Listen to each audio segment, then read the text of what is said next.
وہ وقت بھی یاد کرنے کے لائق ہے جب ابراہیم نے اپنے باپ آزر سے کہا تھا، تم کیا بتوں کو معبود بناتے ہو؟ میں دیکھتا ہوں کہ تم اور تمہاری قوم کھلی گمراہی میں ہو۔ اور ہم اس طرح ابراہیم کو آسمانوں اور زمین کے عجائبات دکھانے لگے تاکہ وہ خوب یقین کرنے والوں میں ہو جائیں۔ یعنی جب رات نے ان کو پردہ تاریکی سے ڈھانپ لیا تو آسمان میں ایک ستارہ نظر پڑا، کہنے لگے یہ میرا پروردگار ہے۔ جب وہ غائب ہو گیا تو کہنے لگے کہ مجھے غائب ہو جانے والے تو پسند نہیں۔ پھر جب چاند کو دیکھا کہ چمک رہا ہے تو کہنے لگے یہ میرا پروردگار ہے۔ لیکن جب وہ بھی چھپ گیا تو بول اٹھے کہ اگر میرا پروردگار مجھے سیدھا رستہ نہیں دکھائے گا تو میں ان لوگوں میں ہو جاؤں گا جو بھٹک رہے ہیں۔ پھر جب سورج کو دیکھا کہ جگمگا رہا ہے تو کہنے لگے میرا پروردگار یہ ہے، یہ سب سے بڑا ہے۔ مگر جب وہ بھی غروب ہو گیا تو کہنے لگے لوگو، جن چیزوں کو تم اللہ کا شریک بناتے ہو میں ان سے بیزار ہوں۔ میں نے سب سے یکسو ہو کر اپنے آپ کو اسی ذات کی طرف متوجہ کیا جس نے آسمانوں اور زمین کو پیدا کیا ہے، اور میں مشرکوں میں سے نہیں ہوں۔ اور ان کی قوم ان سے بحث کرنے لگی تو انہوں نے کہا کہ تم مجھ سے اللہ کے بارے میں کیا بحث کرتے ہو؟ اس نے تو مجھے سیدھا رستہ دکھا دیا ہے، اور جن چیزوں کو تم اس کا شریک بناتے ہو میں ان سے نہیں ڈرتا، ہاں جو میرا پروردگار کچھ چاہے۔ میرا پروردگار اپنے علم سے ہر چیز کا احاطہ کیے ہوئے ہے۔ کیا تم خیال نہیں کرتے؟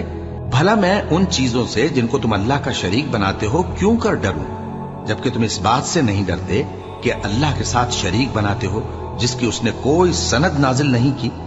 اب دونوں فریق میں سے کون سا فریق امن و بے خوفی کا زیادہ حقدار ہے؟ اگر سمجھ رکھتے ہو تو بتاؤ۔ جو لوگ ایمان لائے اور انہوں نے اپنے ایمان کو شرک کے ظلم سے ملوث نہیں کیا ان کے لیے امن و بے خوفی ہے، اور وہی ہدایت پانے والے ہیں۔ اور یہ ہماری دلیل تھی جو ہم نے ابراہیم کو ان کی قوم کے مقابلے میں عطا کی تھی۔ ہم جس کے چاہتے ہیں درجے بلند کر دیتے ہیں، بے شک تمہارا پروردگار دانا ہے، خبردار ہے۔ اور ہم نے ان کو اسحاق اور یعقوب بخشے اور سب کو ہدایت دی، اور پہلے نوح کو بھی ہدایت دی تھی، اور ان کی اولاد میں سے داؤد اور سلیمان اور ایوب اور یوسف اور موسیٰ اور ہارون کو بھی۔ اور ہم نیک لوگوں کو ایسا ہی بدلہ دیا کرتے ہیں۔ اور زکریا اور یحییٰ اور عیسیٰ اور الیاس کو بھی، یہ سب نیکوکار تھے۔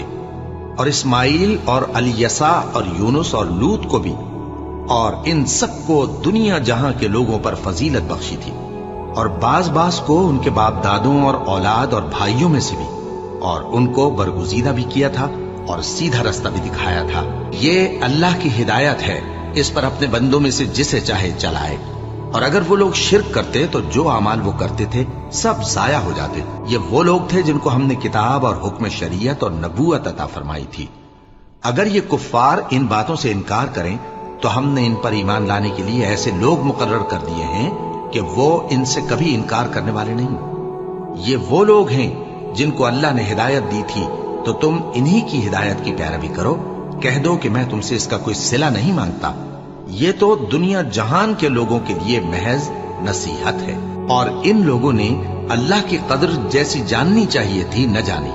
جب انہوں نے کہا کہ اللہ نے کسی انسان پر وحی اور کتاب وغیرہ کچھ بھی نازل نہیں کیا، کہو کہ جو کتاب موسیٰ لے کر آئے تھے اسے کس نے نازل کیا تھا، جو لوگوں کے لیے نور اور ہدایت تھی، اور جسے تم نے علیحدہ علیحدہ اوراق پر نقل کر رکھا ہے کہ ان کے کچھ حصے کو تو ظاہر کرتے ہو اور اکثر کو چھپاتے ہو۔ اور تم کو وہ باتیں سکھائی گئیں جن کو نہ تم جانتے تھے اور نہ تمہارے باپ دادا۔